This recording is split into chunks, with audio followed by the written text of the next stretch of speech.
Hello indie game fans, as indie games begin to pick up steam in March, it's nice to take a look back at February as well, with an assortment of action and simulation titles in this video. Let's begin with Gods of Sand, a wonderful looking pixel art entry where you manage a ludus or gladiator training school, training the next generation in order to restore glory to your legacy. In addition to the management systems, there is turn-based combat and RPG systems like stats and loot for your gladiator, being inspired by the Swords and Sandals series, where it has already impressed in early access, and I'm curious as to where this will end up.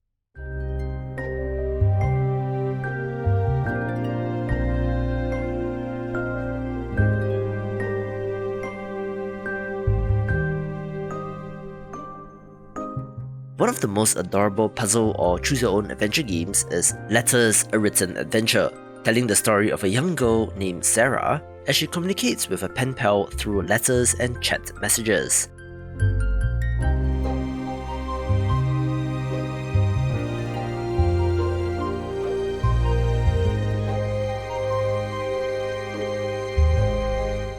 The hook here is that you're able to change the words in the text, which will shape the fate of our character, which is a clever way of storytelling.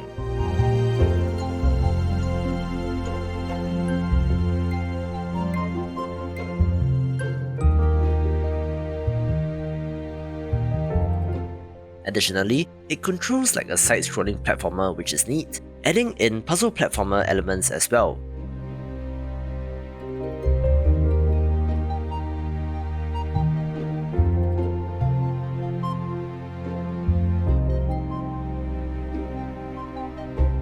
I love the art style, which mixes both hand-drawn and pixel art, making this a cozy title worth a play.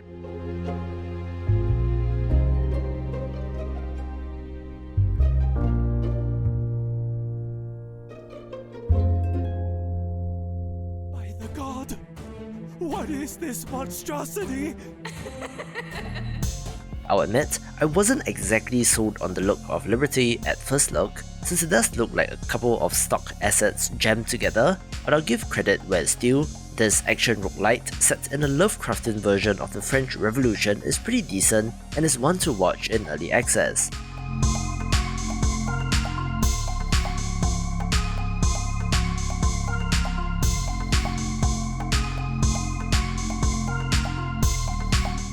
There are multiple playable characters, 4 factions to choose from, and even a deck building system weaved into the action, making combat feel different enough to be fresh, with plenty more updates to come.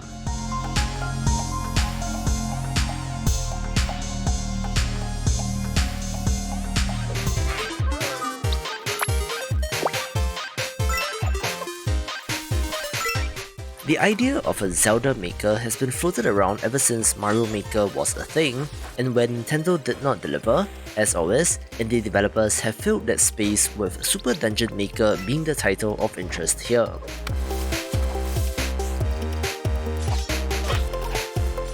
As expected, you're able to build your own Zelda-style dungeon and to share it with others, so whether you're a creator or a player looking for an endless number of dungeons to delve into, do check this out. It is, however, an early access title, where the utility of certain objects could be explained more clearly, but is a promising title to watch.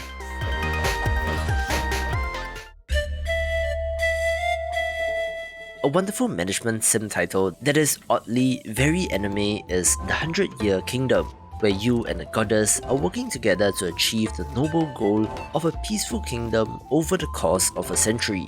This means constructing buildings, cultivating the land and managing resources in order to create paradise on Earth.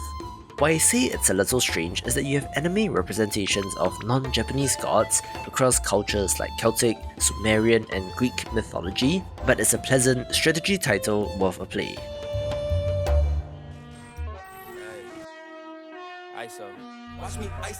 Developer Panic Bun does exemplify the indie spirit in going against the grain in that they're not afraid to put politics in their games, with Not Tonight 2 being the sequel to a game from 2018, changing the setting from a post-Brexit Britain to the good old US of A, where capitalism and political greed have taken center stage.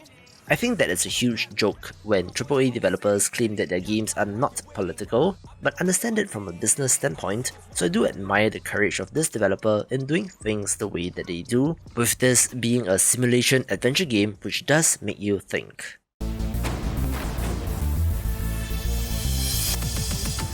I love my roguelite deck builders, so of course Castle Morihisa did get my attention, and while it currently sits at mixed reviews on Steam, I do think that there's something of interest here.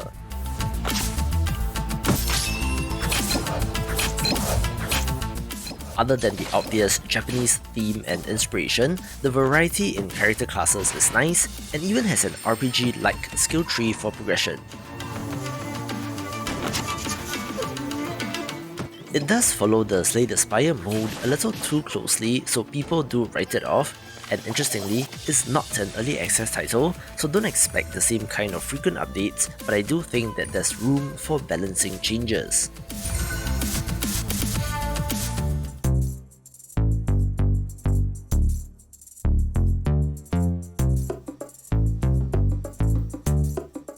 To be a collector is part of human nature, but we do like things in complete sets, which is why trading cards appeal to so many people, which makes Cardboard King's Card Shop Simulator a title of interest.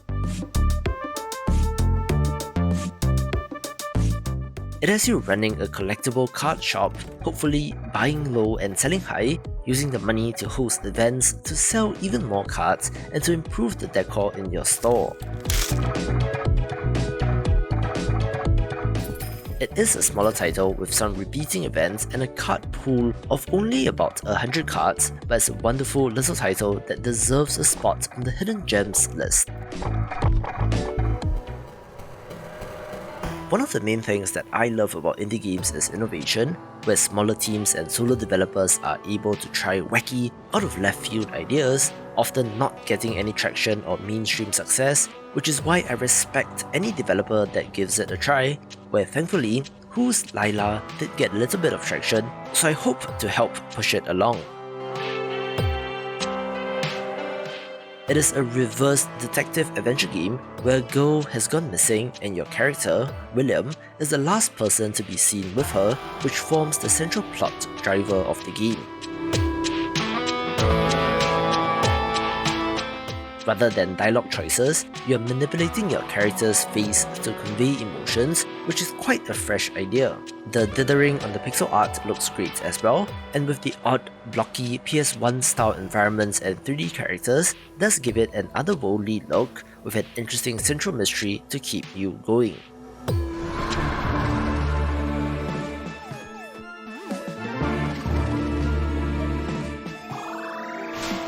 A game that spent quite a bit of time in early access is Charon's Crypt, Even Death May Die, a wonderful looking pixel art title that, based on this trailer, would not be out of place on the Game Boy Color, which is exactly what the developer is going for. This is a Zelda-style action-adventure game where you play as Charon, having to escape a crypt that he was sealed in since a deranged king wanted to elude death itself. It does have Metroidvania-style level design in that our protagonist has a variety of abilities, chief of which is possession of enemies and using their abilities to access new areas. For example, bats can fly over chasms, which then allows you to get into another room where the multi-level crypt has quite an interesting design which rewards exploration.